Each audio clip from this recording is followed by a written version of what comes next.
Hey friends, if you wish to add, backup or restore user credentials using Windows Vault, then please watch this video. I will guide you through the procedure.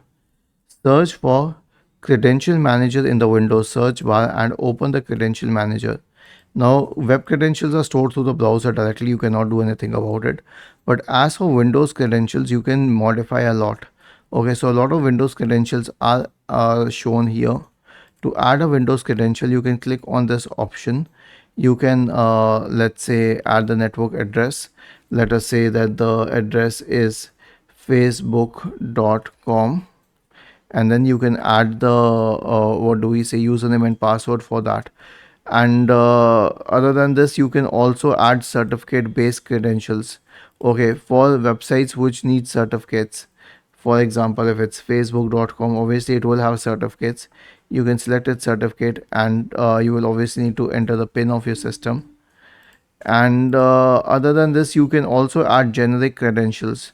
Again, these are the ones which are related to Windows.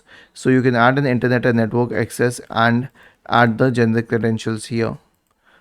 To remove any credential, simply expand it and then click on remove. I won't click on remove, otherwise it will impact the video.